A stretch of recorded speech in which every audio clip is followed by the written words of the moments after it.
So you've been charged with a crime, but you have no idea how the court process works. Well, you've come to the right place.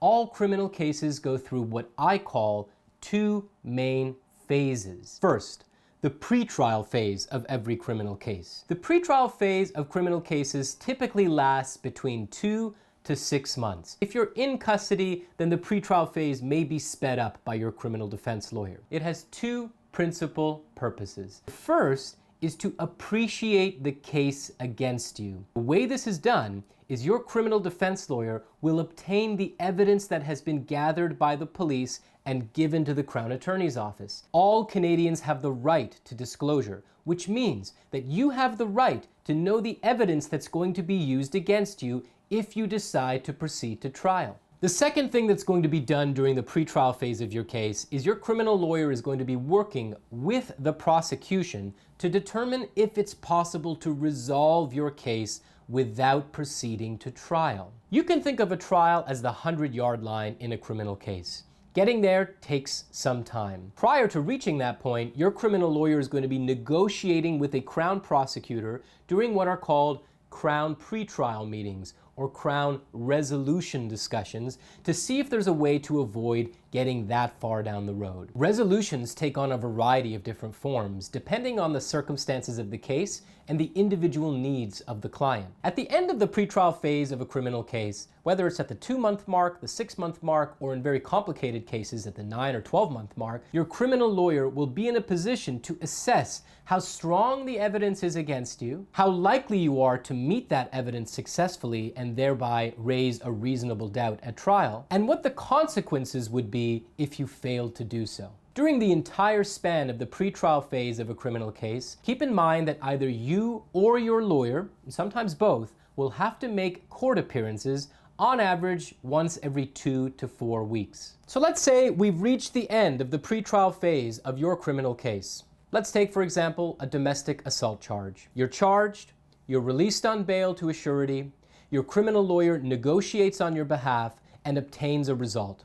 They come back to you, they provide you with the outcome of their one or multiple Crown pretrial negotiation meetings and advise you what the best possible plea deal is. Let's assume for a moment that in this case, a peace bond is not on offer. You now have to make an important decision. Do I take the offer or do I proceed to trial?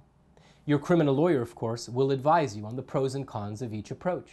If you decide to take the offer, then all that will remain is for your case to resolve in front of a judge. If, however, you decide that you want to proceed to trial, we've now entered the second phase of a criminal case. The second phase of criminal cases, which some but not all cases reach, is the trial phase. If you've been unable or unwilling to resolve your charges, your lawyer will have to schedule a trial. Trials are typically scheduled anywhere from 6 to 14 to 16 months down the road. Like resolutions, no two trials is alike. There are very simple administrative offenses which could take a court an hour to hear and decide, and there are very complex cases involving multiple co-accused and very serious charges that could take weeks or even months to complete. Typically, your criminal lawyer will assess their fees based on the anticipated length and the complexity of the case. Some of the things that can impact on the length and complexity of a criminal case are the seriousness and complexity of the charges, whether or not your lawyer or the Crown intends to bring any pre-trial or trial-related applications, the number of witnesses that are required, and whether or not the defense intends to call any evidence of their own,